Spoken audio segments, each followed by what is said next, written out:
believe this, man. Just had a car go right over my bike. It was in this thick fish here, deep ruts, and he like beat me right at the last minute. I tried to get out the way. I had like 3 seconds. He was so close on when he beat me. Pulled over to the side. Well, I tried to pull, and he was just right on top of me. I just dropped the bike, and he just went whoa straight over the bike, and he's totally just destroyed my bike. And then he stopped about 30 meters up, stands up, the car goes, hey, thumbs up, and I'm like, no, help me. And he's like, gets back in the car and goes. Just so insane. It just boggles the mind that like it was like this close to killing me, and he couldn't give a stuff. Joey Evans, I've had a smile on my face since you drove down the driveway. I'm so happy to meet you today. I've been reading your book, which you've recently told me is an autobiography, from Para to Dakar. And this is a story that I am absolutely gripped to. I'm only 25% of the way through the book. Oh, yeah? Okay. But I'm getting to the good stuff, and I think it's absolutely gripping. Well done. Congratulations with that. Cheers. Thank you very much. A lot of people know who you are. A lot of people don't know who you are. So I'm just going to basically give a brief intro as to how I know you. Cool. You're a husband and a father of 4 beautiful girls. You're an enduro rider. Yep. You've been racing bikes ever since you could ride a 2-wheel bike, throw a newspaper, There you go. get chased by Alsatians. Okay, I've read a bit so far, so I've done my homework. And you're also obviously the author of your own biography. How else would you consider yourself? What else are you? Oh man, I'm just a regular guy, to be honest. Just I love racing bikes.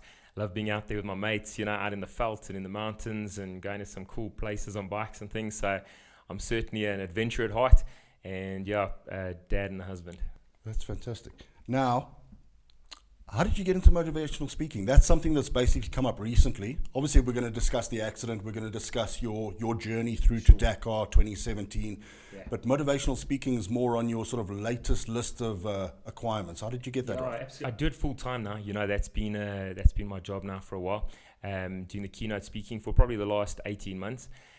And I thoroughly enjoy it. It's been one of those things where you go through life a lot of times, and you're doing different things, and sometimes you're doing stuff just because it earns you money, and you just with 4 daughters, you sometimes do whatever it takes just to pay the bills. But for probably the first time in my life, I'm doing something that I just love. It's just like, yes, this is it. So when the guys hear the story now, they'll get it a bit more. But yeah, it's just been something the last little while that's just clicked. What's the most powerful message? Because obviously we're not going to talk too much about motivational speaking, but what's the most powerful message you would say that you try to convey to your audiences? Man, that stuff happens in life, and you got 2 choices when stuff happens. Is you can choose to keep fighting and keep going, or you can choose to give in, and that's really what it comes down to. It doesn't matter what happens to you. At the end of the day, it's what choice you make after that thing happens. Now, tell us a bit about your interest in Dakar. As I've said previously, you've been on 2 wheels ever since you could walk. Yeah, that's it. Yeah, I grew up riding bicycles, and I have my BMX, and I love that little BMX. Growing up my BMX back in Kempton Park, back in the 80s, and then as I grew up, I got into mountain bikes and things, and then I got into to off-road bikes and motocross and those kind of things, and I just loved. I loved motorbikes. I loved racing motorbikes. I loved doing enduros and off-road races. And anyone who's raced that kind of stuff, you hear about this race called the Dakar Rally, and it's the big one. It's the biggest, gnarliest, most dangerous off-road race in the world. And anyone who throws their leg over a bike wants to do that race one day. And for me, it was just that thing that, yes, I'm going to do that race. And I started to find out a bit about it when I was in my 20s. And it became apparent very quick that there was just no ways I could do it at the time. I got married young. I was 23 when I got married. By the time I was 28, I had 4 daughters. And so to do a race, up in North Africa that's going to cost more than 3 times my annual salary, it was just no ways. But I said, hey, one day I'm going to race the Dakar Rally. What kind of money you have to put aside to be able to just be able to get to the Dakar? Nowadays it's upwards of R1 million. So over R1 million without your bike, to get a KTM 450 Rally replica, which is the bike to use on that race, is 600,000 Rand. So you're looking at, 1.7 about, on the start line, but you still got to qualify. You still got to do so. It costs you over 2 million rand to do the race. Now, when it comes to riding bikes, as we discussed before the interview, you say you're not the best on a bike, you're not always the winner, you're not always the champion, but your journey to Dakar 2017 is like nothing I've ever heard of before. Oh, cheers. And it's completely inspiring. And I've been wanting to do this interview for days. I've had a few sleepless nights because I've been dying to meet you. I mean, I'm really inspired by your story. But let's start from the beginning, being that fateful day. Yeah. Look, this dream to race the Dakar Rally was one that, like, one day I'm going to do that race, and that was it. But in the meantime, I did other things, in South Africa. I rode the Roof of Africa in the desert race and this type of stuff, and I raced in the local championships. And back in 2007, I was lying second in the championship, and there was 2 races left in the season. And if I won that second last race, I knew I had a shot at winning this championship, and that at the time just seemed so important. And I lined up on that start line, and that was the last thing I remembered. And the next thing I remembered was waking up, facing the sky, my helmet was off, and there was just people looking down at me. And what had happened was, going into that first corner, there'd been a big high-speed crash, and in the mayhem, in the dust and stuff, guys had ridden over me as well. And as I lay there looking up, I just thought, man, my mouth is full of dirt and stones and things. And I started spitting out this dirt and stones, but it wasn't dirt and stones, it was my teeth. And what I'd done is I'd shattered 12 of my teeth right down into the gums. But that wasn't the worst injury, because as I lay there, I realized that I couldn't feel my legs. It was just gone. And it was just like dead meat attached to my body. And there was a lot of challenges that day. There was supposed to be a chopper that came, and it didn't, and there was problems, and I ended up lying there in the dirt for 3 hours, and then I was transported by road over the next to Benoni, and then over the next 48 hours to 3 different hospitals, and I ended up at the Meal Med unit in Pretoria. And that was where I learned the extent of my injuries. And what I'd done is I'd broken my T8 and T9 vertebrae in my back, so sort of this high, and I'd crushed my spinal cord, and I was paralyzed from the chest down. Now, did you find yourself consciously trying to move body parts? Oh, absolutely. I looked down at my legs, and I'm like, you're trying to move them, and there's nothing. It's like you can't feel them, you can't move them. There's just nothing there. It was this leg just seems like this massive, heavy piece of meat that you can't function. It was the most incredible thing, or the scariest thing, I should say. It was just, so frightening. But at the time, lying there, I didn't really understand what a spinal cord injury was. I didn't understand. I'd heard the words paraplegic and quadriplegic and these kind of things, and I'd seen people in wheelchairs, but I didn't get it. I didn't really understand what it meant. You couldn't relate to it. There was no idea of what that was. Exactly that. All I knew is like, hey, there's something wrong with my legs. And I think it was a good thing, because if I'd known at the time what this injury meant, for the rest of my life and what I was going to go through, man, it would have been too much to bear. So it was almost a blessing in a way to just learn little by little what I'm in for.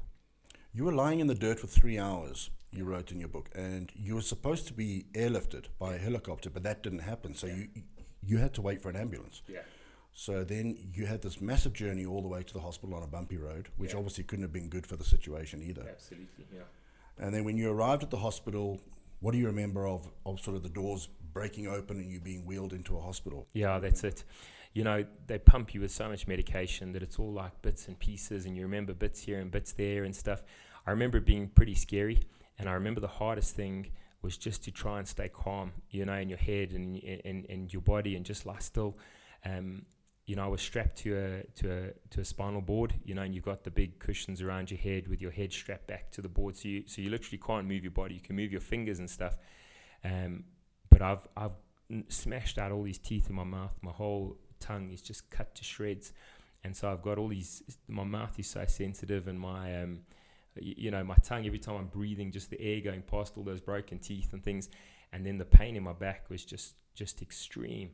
And so just lying there on the board, and from there down, it was a lot of pins and needles, so you're just lying there trying to be still, trying to be calm for just minute after minute after hour. It was hard to just lie there and just kind of breathe and focus on your breathing, One of the other frustrating things for you was that you were constantly asking questions. Obviously, in your deluded state as well, you were asking the questions over and over again, but you weren't getting the right answers. That's it. Yeah. It was only until you saw the surgeon, as brutal as they are with the truth, he came to you and he said, Yeah, that was a few days later when I really learned the extent of the injuries. But I had head injuries as well. You know, I had a lot of swelling on the brain and things like that. So I was like a lot of guys that when they get concussed and stuff, you know, everything's a bit shaky and you don't really know what's happening and you're kind of asking the same questions again. There was a lot of that.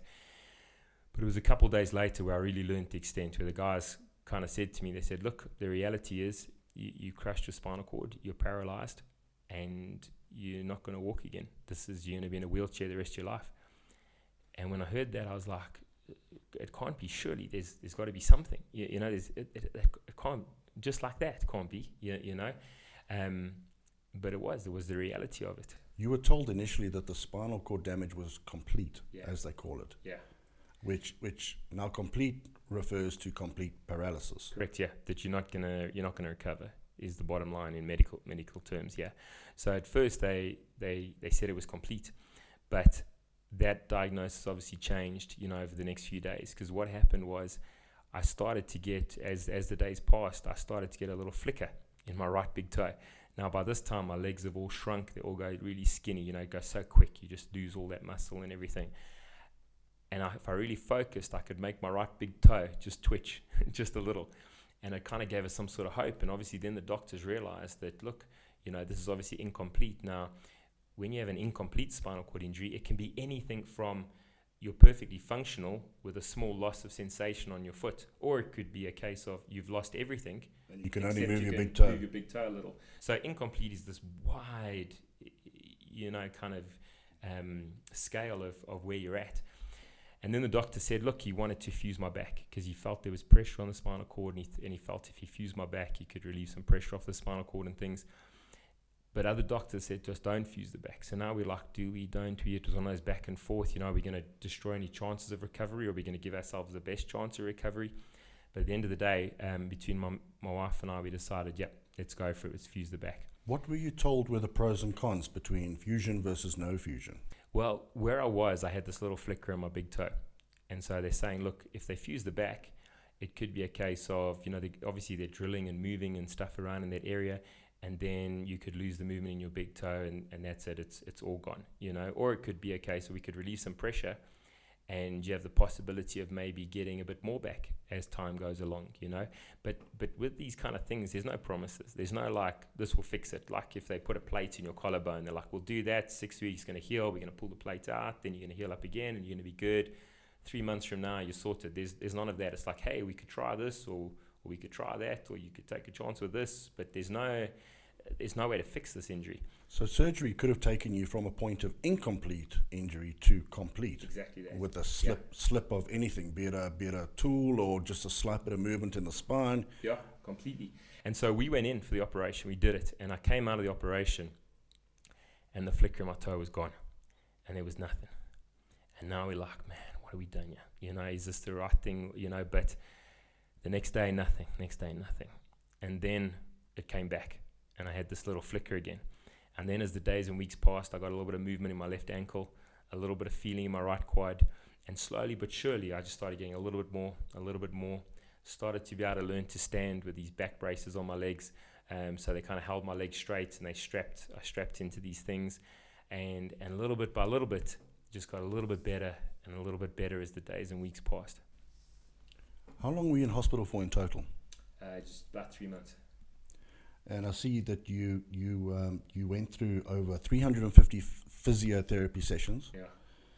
You obviously spent countless hours in the gym. Yeah.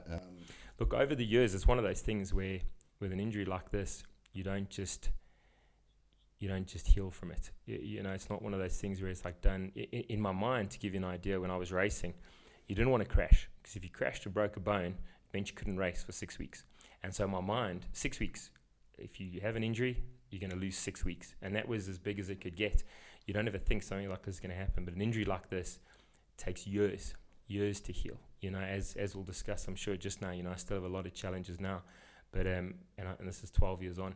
But there was physiotherapy every day in the beginning, twice a day in the beginning, then every day, and then for years and years, every week, physiotherapy just for years. Take me back to that point you mentioned now about that sort of window of opportunity, if you would call it that, when you're healing from a spinal injury. Okay. Yeah. Now, is there only a specific time frame involved? Is it individual to each person depending on the damage? How long did you think that you had in order to push yourself from a physical performance point of view to be able to recover to a point? How long did you have to work through that? There's only so much you can kind of, like you talk about pushing stuff, you know what I mean? It's like, if the muscles don't work, they don't work. You can stare at them all day and hope for them to work, but if it isn't working, it isn't working. But then when you have a spinal cord injury, you'll generally have what they call spinal shock. Now, I'm not a doctor. I can't give you all the, the kind of real the fully technical breakdown. But the bottom line is, a lot of times you'll lose everything right in the beginning. And then some guys are fortunate, like I am, to start getting stuff back. And then you get a little bit here, a little bit there. But you still have a choice. If you get a little bit of movement or a little bit of feeling in your right quad, you can leave it. And as that muscle atrophies, if it goes, it goes. And then the muscle's gone, and then you're wasting your time, even if you've got the nerves. So as you get those things, you got to work them. You got to keep flexible. Those physiotherapists, you got to sit there and they'll stretch out all those muscles in your legs and your feet and stuff, and make sure you got full range of movement still, even though there's no muscles that are working.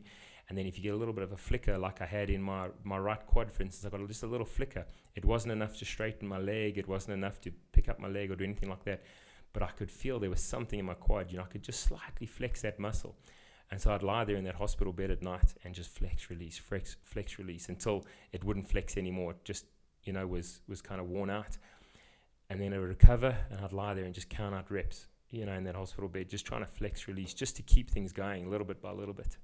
The one thing that got me thinking while I was reading the book is, your character and your drive in life to recover, all that, is, for me, one of the primary reasons why you've obviously got back to where you are today. I think there are a lot of people that probably have incomplete spinal cord injuries that just didn't maybe put in that time or put in that effort and are still wheelchair ridden. For sure, there's some degree. Everybody knows that there's a lot of effort that you got to put in to get any kind of recovery. But with spinal cord injuries, if a guy is complete, no matter how much he wants to get out that chair, no matter how much he chooses to work hard and stuff, the reality is, with today, the medical advancements we have today, that he doesn't get a choice. But there's a whole range. There's guys that definitely could do a lot better than they're doing, but aren't motivated or don't have the drive to do it. So yes, there's certainly a full range of it. I think the best way I can sum it up, though, is for guys that are with injuries like this, it doesn't actually matter if you walk again or not. There's guys that walk again and they might walk badly and stuff because of a spinal cord injury or have a limp like I do and that kind of stuff, and they will moan and whine about that all the time and never live a full happy life. And there'll be another guy that'll be in a wheelchair with a complete injury, and he's going to be in that wheelchair his whole life, and he is positive, and he lives, and he does things, and he goes places, and he has relationships, and he chases his career and achieves things, and he does all sorts of awesome, cool sports things and stuff, and he chooses to live. And that's really the key, is with your head space, is that it doesn't matter where you are with your body. It's your head space that determines if you live again or not. Let's go to the point where you left the hospital, you'd gone home, you had some family members and some friends go and put up some ramps to obviously help you at home and make your sort of self-transportation around your house a little bit more accessible. But let's talk about rock bottom. Yeah, man. Coming home was hard. When you're in the hospital, you're surrounded by injured people. You're surrounded by people in wheelchairs, head injuries, spinal cord injuries, all this sort of stuff. And suddenly when you're at home, it becomes very apparent all the things you used to do, which you couldn't do. My brother-in-law, Brad, and my brother, Mike, they built some ramps in my house, so I could, over the steps and stuff, the one steps up from the lounge and through the front door and that kind of stuff, so I could get my wheelchair around the house and things. And it was it was hard. You know, is just realizing, because you start realizing, wait, I can't pick my kids up anymore. I can't teach my daughter to ride their bicycles. I can't kick a soccer ball. I can't go for a walk. I can't drive my car. I can't. There's suddenly all these things that you realize that you didn't really click in the hospital. You start realizing all this stuff. The reality's setting in. That was it. And rock bottom for me, it was a moment. And it was at about 2 a.m. And what had happened was we'd had a fire at home, and I'm in the wheelchair. And what had happened was the DB board caught a light, obviously just a hot connection. And so luckily it didn't light anything else up, but it had burnt out all the breakers. And I was sick. I was really sick, and I was vomiting. And as part of my injury, one of the challenges that can happen sometimes is you get hemorrhoids, you know. And so I had terrible hemorrhoids. I had no bowel control, no bladder control, and I was sitting on the toilet with a bowl on my lap, just vomiting, with the smell of smoke in the air, leaning on the back of my wheelchair. And my kids had woken up, and they're crying and stuff, you know. They were young at the time. And my wife's like frantic, trying to look after them and stuff. And it was just like, man, this is hard. This is a tough time. And I kind of, at the same time, I had a little bit of a chuckle to myself, just thinking like, man, you can't make this stuff up, you know. This is just, you know, to be in this situation. And I thought to myself at that moment, I thought, this has got to be it, man. This has got to be rock bottom. You know, from here, it's going to go up. You know, it's got to go up from here. The one thing I appreciate about something you wrote in the book is that, look, anyone that meets you today at face value, I mean, you know, you're such a free-spirited guy. You've got such a great aura about you. You've got a great energy. But there's a moment where you realized why people get suicidal. Oh, yeah. You even mentioned that you've always seen it as, you know, cowardly and selfish. But I think when you're taken to the point that you were taken to in life, you start to understand different realms of thinking and suicide. Not that you were considering it, but you start to understand why people want to take their lives. Oh, man.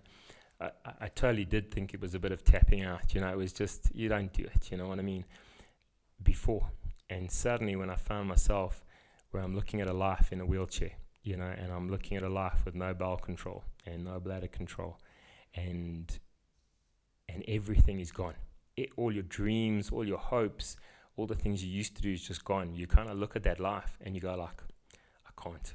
There's no ways, man. I can't live like this, you know. And for the first time in my life, I got it. I totally understood what it felt like to be in that place where you're like, I'd rather die. And not to be like a dramatic or anything, but you honestly think like, yeah, it's a better choice, you know. And so it totally changed the way I seen that, you know, suicide and things, you know. And crazy enough, you know, years later I had a buddy who committed suicide, you know, one of my best mates from high school.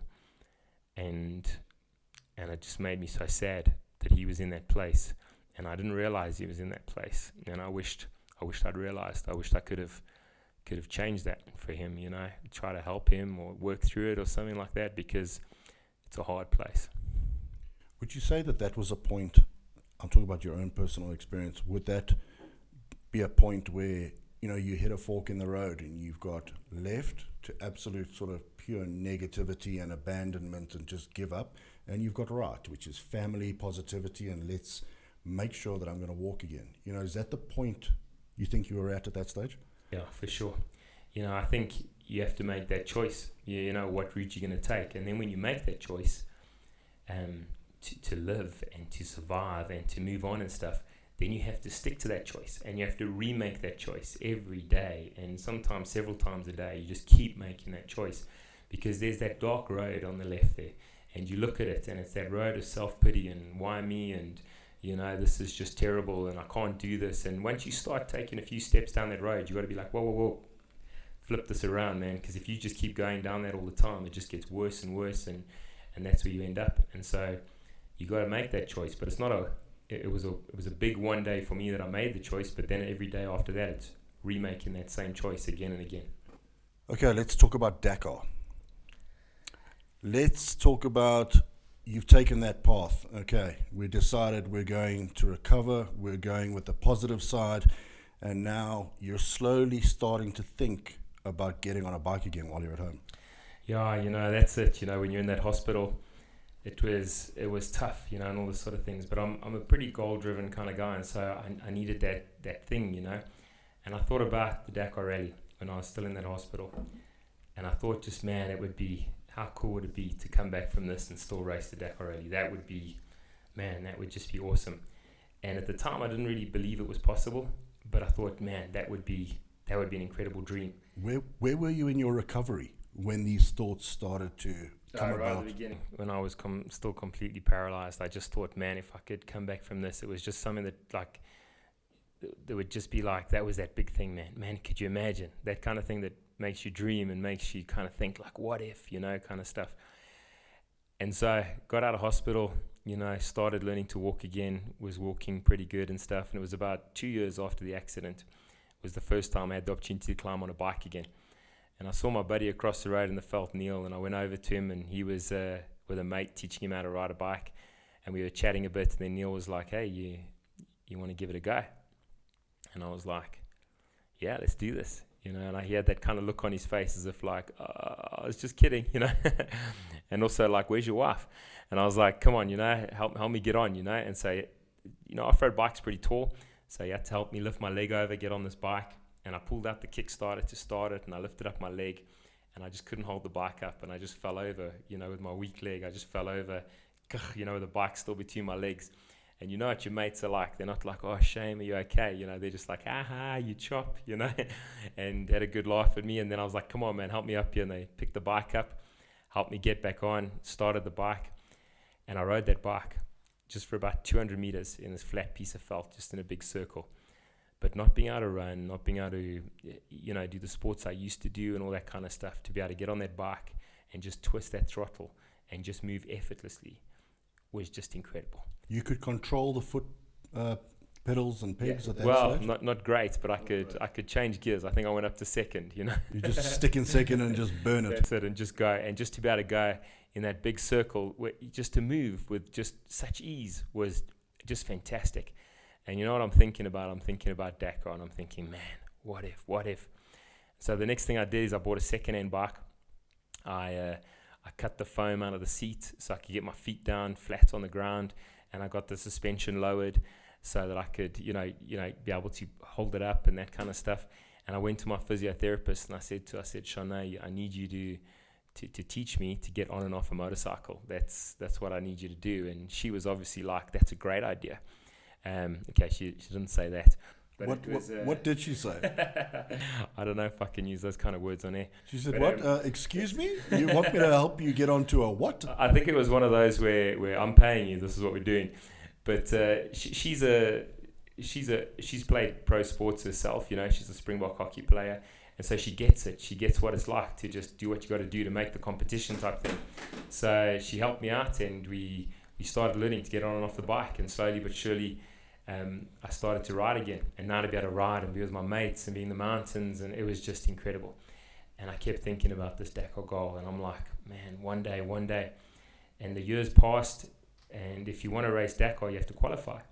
So you have to submit a CV with all your races you've done and all that type of stuff, and you also have to finish an international rally. So if I was ever going to achieve this goal of racing the Dakar again, I had to start racing again. What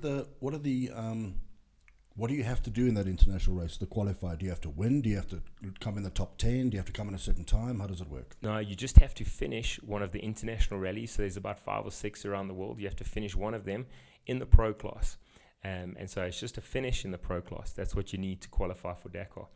But prior to that, you got to be racing. You got to have like a little CV of all the races you've done and things. So I had to start racing again, and to be on that start line again. It was 3.5 years after breaking my back that I stood on the start line on my first race again, and I thought I was going to puke, man. I was so scared. It was just hard, and it was a tough, terrible race, and I was time barred at the end of one lap, which took me. Some guys had done 6 laps by the time I'd done one lap of this track. I just kept dropping the bike, struggling to pick it up and things, but when I finished that one lap, I came through there, you know, being time barred, stone last, and I revved that bike right on the limiter, just went, and I punched the air. And you know, the Oaks over in the pits were looking at me going like, does this Oak know he's last? You know? Meanwhile, no one even knows what you've been through. Well, that was it, you know, and it didn't matter, you know. But then I started to finish races, and I started to do multiple day races, and I built up, and then came the point where I came back from a multiple day race that I'd done, called the Amageza Rally. And I got home, and I said to my wife Meredith, I said to her, you know, it was 2015, it was the end of 2015, and I said to her, I want to race the Dakar Rally in 2017. And she just cried. And I just thought, man, I don't want to do it like this. You know, at the end of the day, the Dakar Rally is just a race. You know, I have so much more, you know, in my life than just a race. Was she concerned, or was she sort of celebrating the fact that you'd recovered to such an extent that the possibility of you doing Dakar was right there at the end of your fingertips? No, I was concerned. You know, it was just, you know, you got to understand, she was there that day that I broke my back. She saw it all. She watched it happen. She ran across that field. She came to the hospital every single day that I was there. You know, she'd lived this with me. You know, as much as it was the injury to my body, we both suffered and bore this burden equally. And so for me now to say that I'm going to go and do the most dangerous off-road race in the world was just hard, you know. And I left it, and I thought, no, you know, it's not right, you know, not like this. And I left it for a couple of weeks, and a couple of weeks later, she came back to me and she said, I've seen everything that you've lost from your spinal cord injury, all the things you can't do. And I've seen how this Dakar goal has just driven you through the years to just keep working, keep getting better, keep getting stronger, just keep enduring. And I want you to achieve your life goal, like so bad. But you got to understand, this is really scary for me, you know.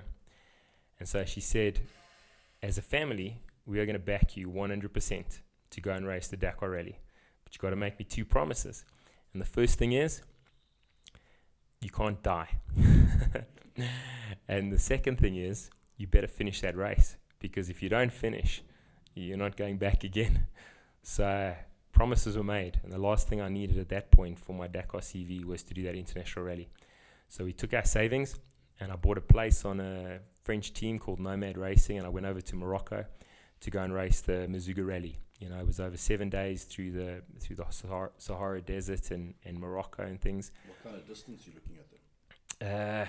I think it was about 4,000 kilometers. And so I went over and I did that race.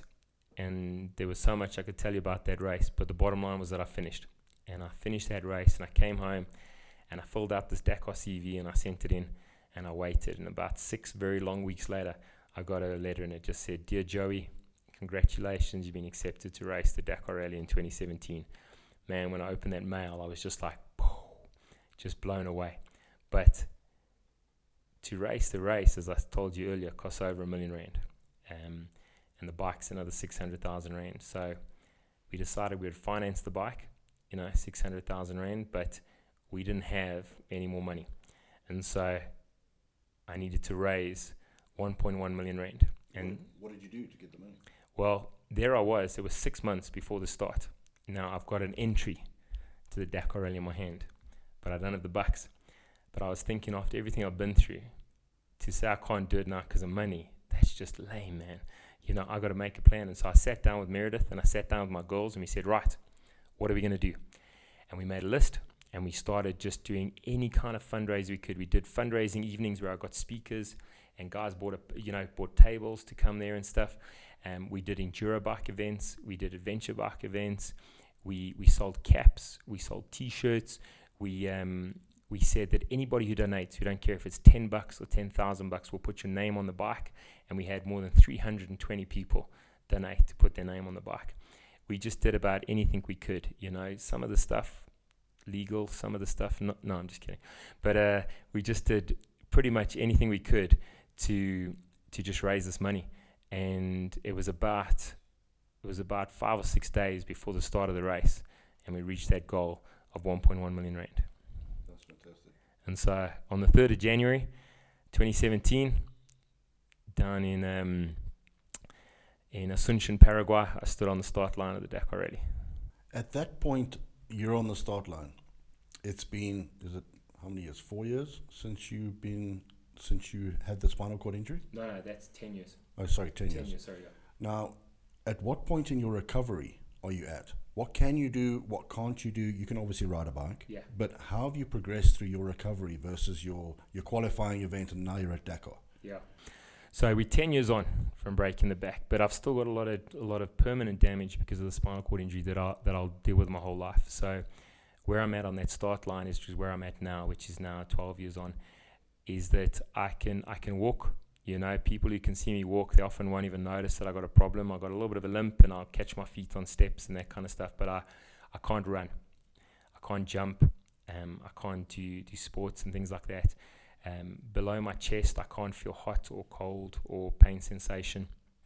I still have to take medication every day to help me to digest food. I still get spasms in my legs and things. So if I get tired or my adrenaline goes and my legs jump around a bit and they spasm a lot and stuff. And to be perfectly frank, I still have to use catheters every day. Tell me, what are some of the ways in which your body responds when you're on a bike? It's a challenge, you know, because obviously you're using a lot of the stuff on your feet, you know, gears and brake and that kind of stuff, you know. So, and there's a lot of pain, you know, with a fused back and a lot of damage to muscles and that kind of stuff with the nerves and things. There's a lot of pain, a lot of stuff that I have to deal with, but I can ride. And to be able to ride and have, and I'm not the best rider by any means, but I've got good riding skills, you know, to be able to be at a race like that. And so, you know, when I was on that start line, doesn't matter, man. We're here, we can ride, and we're going to do everything we can to finish this race. Look, half the guys that start that race don't finish. If you're a rookie, if you're there the first time, your chances are about 30% of finishing. So my chances on that start line were next to nothing to finish this race. And it was a massive achievement for me personally to be on that start line. That was everything. But then the goal changed. Being on the start line is not good enough, man. I want to be on that finish line. 13 days away, and so boom, off we went. And there was 3 of us South Africans on that start line that year. What was the distance you had to cover? Distance was 9,000 kilometers. That's incredible. But 9,000 kilometers is not going through your brain. Day to day is going through your brain. One day at a time. One day at a time. To give you an idea, 9,000 kilometers is the distance from Cape Town to Cairo plus 1,000 k's, and you cover that distance in 2 weeks off road. So it is just huge. And you can't think of it all in one shot, just like many things in life. If you try to just take it all in, it's just too much. You got to just do one day at a time. For me, it was one waypoint at a time, you know, 1 kilometer at a time, get through past this next June, whatever it took, you know, just bit by bit. And the 3 of us South Africans, we started on that start line. By the end of day 5, I was the only South African left in the race. You know, Walter de Blanche, my teammate from Cape Town, he'd burnt out his motor at high altitude in the dunes, and he was out the race on day 4. And on day 5, the other rider was David Thomas, and he'd broken his leg in 8 places. He crashed up in the Andes Mountains. I actually came across him when he was lying there and helped to load him in the helicopter and things. And so by day 5, I'm the last guy left. And just each day I just ticked away. Day 5, day 6, day 7. There was 13 days in total, and I got all the way to day 12. And that day 12 will just be a day that I'll remember the rest of my life. Tell us what happened. I was stone last that morning. You know, the day before I'd had some challenges, so I left the bivouac last there, and I'm stone last in the bike category. And what happens is at 4 o'clock in the morning, they send all the bikes. After the bikes, they send the cars, and then they send the trucks. And it's pretty dangerous when cars and trucks pass bikers, and so they've created a system that makes it a bit better. And when the car or a truck sees a biker in the distance, they press a button and it sends off an alarm on your bike, and so your bike just goes dee-dee-dee-dee-dee like this. And as a rider, you turn around and you see this car or this truck normally about 200 meters back, and you pull over to the side of the track and you stop, and this guy comes past you, just whoa, you know, covers you in dust and everything. You wait for it to clear. It takes about 10-15 seconds, and then you get racing again. And this had happened to me, you know, a few hundred times at Dakar, but on that day it was different. And what happened was, I'm riding along in a deep rut, and this rut is filled with fish, which is like really fine sand, you know, it's like cement powder. And I'm riding along in this rut, and I can't really go left or right. There's these 2 ruts next to each other. So as a biker, you pick a rut, and my siren goes off, And I turn around expecting to see this car about 200 meters back, and he's like 30 meters back, and he's doing more than double my speed. So he's coming at you like a freight train. Massive, you know. And I realize I've got about 3 seconds to get out of this guy's way. And I turn my bars, and being in this deep rut, this front wheel just drags up against the side of the rut, and it doesn't climb out. And now I've committed my left over to the right. I've committed my weight over to the left, and this guy's right on me. And I just dive off the bike, and he just collides right into this bike and just smashes into the bike and just rides right over the bike. If you hadn't jumped off the bike, you'd be dead. Absolutely. Yeah. There was, we call it the red smoke in racing, where guys put helmets on, and the decisions they make, they're just so focused on winning, so focused on, the quickest possible time, that kind of all judgment, goes out of their mind. And that he was in that headspace, man, because it was just crazy. And he stopped about 30 meters up, and the navigator stood out the car and gave me a thumbs up. I'm on my knees. The dust is just clearing. I'm seeing this bike that's just wrecked lying on the track in front of me. And I'm like, no. And he just gets back in the car, and off he goes. He didn't care about you or the bike. No. He didn't care about the fact that you couldn't race again at that point. No. He just wanted to make sure that they hadn't killed you, basically. Probably, yeah. And off he went. And I stood there just alone in the middle of this desert with this bike that's destroyed. And I dragged the bike out of the track, and it is just completely destroyed. The bars are completely bent. All the suspension at the front is bent. The whole navigation tower is all broken. All the road book and everything's bent up and things. The exhaust is completely flattened, bent all into the back frame. The right foot peg is sheared off at the frame. There's 3 petrol tanks on the bike. 2 of the petrol tanks completely destroyed. All the petrol's run out. There's 1 petrol tank with a couple liters in. The whole frame of the bike was bent, subframe all bent. It's like the bike's a write-off. It's just done. You've got a video of this, which is very popular on Yeah. social media. I don't know if it's on YouTube, but Yeah, it is. Yeah. okay. And it's something that people keep posting on your wall all the time, and it's something I've watched over and over again. And I keep thinking to myself, with that signaling system, it's still obviously going off while your bike's on the floor. You're holding the video, or you're holding your phone, and you're doing the video, going, and I can hear it going. Yeah. And I'm thinking to myself, if you didn't have that piece of kit, Yeah. you would have never known what was coming behind you. Exactly that. And with that stuff that it puffs up, I don't know what that guy saw behind me either, because obviously I'm riding along in this trench. I'm kicking up dust. I don't know if he didn't know how far I was ahead or what, you just don't know. Now the rules are, or the rule of racing for anyone who wants to survive many races, is you don't ride what you can't see, but some guys, when you're at the front there and you're trying to win at all costs, you ride blind through the dust. And obviously for a guy in a car, he's running a lot less risk than a guy like me on a bike. And so, him colliding with me. But to cut a long story short, just to be there on the second last day in the middle of nowhere, and I'm out of this race after 10 years, to get there was just such a hard reality to accept. And I carry a satellite phone, and I knew my wife was tracking me on the app back home, seeing where I was, and she would have just seen me stopped in the middle of nowhere. And I knew she was going to be so worried, and I picked up this phone, and I phoned up Meredith, and I just said to her, I said, my girl, I'm not injured, but I'm out of this race. And, she just cried again. And I stood there, in the middle of nowhere, and there was a lot of dust, and so my eyes were watering a bit, and we kind of stood there, the two of us, just literally thousands of kilometers apart, just crying together. And I hung up that phone, and I looked at that bike, and I just thought, there's no ways, man. There is no ways after 10 years and everything we've been through that it's going to end here on the second last day. And so I thought, you know what, when I'm out of this race, there's no ways I can finish this race. But when I get taken out of this race by that sweeper truck at the back of the race, it's going to pick up my bike and it's over. I'm going to be moving. I don't care if I'm pushing this bike. I'm not going to be this guy that's going to sit under a bush and just wait for this guy. And so I started fixing that bike, and I took the whole exhaust off that bike so the back wheel could turn. And I disconnected the petrol tanks that were damaged. And I got that bike working. And I only had a couple liters of petrol, and I couldn't ride in that trek anymore because I just couldn't ride anywhere near fast enough, and the cars and trucks were coming through now. And so I just zigzagged through this semi-arid desert, just over the dunes and little bits of scrub and things, keeping the track in sight. I couldn't navigate. All my navigation equipment was broken, so I'm just following the cars and trucks. I'd watch them go into the distance and just aim for that point. And I just kept ticking away. And I cannot tell you what it feels like to be out of the race, knowing you are wasting your time. You know, at that point, I had 660 kilometers that I still had to race that day with this bike that's just destroyed, and I'm running out of petrol. The next place I can get petrol is more than 65 kilometers away. I've got enough petrol to do 20 Ks at best. So it's a waste of time. But I just kept riding, and it was so hard to just keep going, knowing that this is a complete waste of time, and this is your dream that's over. But I just ticked away, and I was so slow, and I just did a kilometer, and I did another kilometer, and another one, and another one.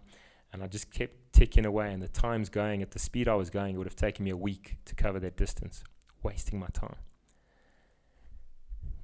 And then I came over this dune, and the most incredible thing happened. An array of light appears. She was like, ah. But there in the middle of this desert was a motorbike, a KTM 450 rally replica, exactly the same bike as mine, just sitting there in the desert. And what had happened was the rider of that bike had had a crash, and he'd broken his arms, and he'd been medevaced out in the chopper. Now, the rules of Dakar is I can't ride that bike, but I can use parts of that bike. And there were these 3 guys in the middle of the desert on old dirt bikes, some Argentinian guys that were just following spectating the race in the middle of nowhere. And these guys helped me, and we stripped the exhaust off that bike. We stripped the whole foot peg cradle and all the back brake setup that was all broken on mine. We siphoned all the petrol out of that tank, and we put it into my bike. And now I had a bike that was pretty functional. I'd managed to get some of the navigation equipment working, just the distance meter. And now I still need to make it in by 4 o'clock the next morning so that I can ride the last day. And so I just started riding. I would have liked to have taken more stuff, all the navigation stuff, but it would have taken hours to change all of that. And I just had to get going. And so I started riding. And I just rode the rest of that day. And by that point, I was 4 hours behind the guy who was second last. So I'm just miles off here. I'm just trying to make this 4 a.m. cutoff. And I rode that day through mountains, through dune fields, and it started getting dark. And then it was dark, and it's 7 o'clock at night, and I'm still riding. And 8 o'clock, 9 o'clock, 10 o'clock at night, I'm still riding just through South America, and I'm crossing mountain ranges and dune fields and crossing rivers. And when you cross rivers alone at night in the middle of South America, your light just glistens off the surface. You don't know how deep it is. You can't see the rocks. You don't know if it's rocks at the bottom or sand at the bottom. You can just see tracks 20 meters away coming out the other side. And I just entered these rivers blind, one after another, just through the night, just kept going. When you say that obviously you're not allowed to ride that bike, you're not allowed to just jump off your bike, jump on that bike, but you're allowed to use parts of it. Mm-hmm. Probably the biggest key component was the navigation system. Yeah. Which you took off his bike, or were you still cruising without nav? No, I still had to go without nav, because the problem was the navigation equipment is very built into the whole tower of the bike. So my whole tower was broken. How did you know where you were going at night? Well, what happens is on your bike you have a scroll which is called a road book, which has a list of instructions, and it's got a couple hundred instructions, cap headings, which is compass directions to take, and kilometer readings and intersections, where to turn, and this type of stuff on dirt roads and stuff. So I still had that road book, but the whole scroller thing was all completely smashed and mangled. So what I was doing is I was tearing out pages of this, and I'd tear off 4 or 5 instructions at a time, and I'd have a torch, and I'd look at these instructions, and I could tell more or less the kilometer readings because I got my odometer working, and then I just rode until that point. And when I got to sections I didn't know, I'm looking down at the ground for tire tracks, and I'm seeing where all the vehicles are going, and I'm just kind of following, just kind of guessing a lot of it, to be honest. I'd get confirmation from, you have a system on your bike that picks up waypoints, so you have a number of waypoints every day. So every, 70 or 80 kilometers, I'd get a confirmation I'm at the right place. So I just kept ticking away, but it was incredibly slow, and it was incredibly, wasn't accurate at all or anything like that. And did you ever get it wrong? Did you ever sort of veer off into many times. And then have to come back again? Plenty times. There was a lot of that, especially at night, because you can't see. So they'll say go around the dune or something, to the left, and you're looking here at blackness. You don't even know where this dune is, and so you can't see it in the distance like you could in the daytime or anything like that. But I just ticked away, and it was midnight. I'm still riding, 1 in the morning, 2 in the morning, and at 2:15 I pulled into that second last bivouac of the Dakar Rally. So you had 1 hour, 45 minutes to spare. Yeah, so I had 1 hour of sleep, and then I was back on that same bike, and I rode that bike 750 Ks the next day and finished the Dakar Rally. What did it feel like crossing the finish line? Man, I can't even tell you. But the real finish was coming home. Coming home to the airport was just incredible. To actually be home, to have the family there, that was the real finish. And so it was just, that was it, and it was incredible and something I'll never forget. Where's the future, Joey? Where are we going from here? Man, you know, there was a sticker I had on my bike during Dakar, and it said, you didn't come this far to only come this far.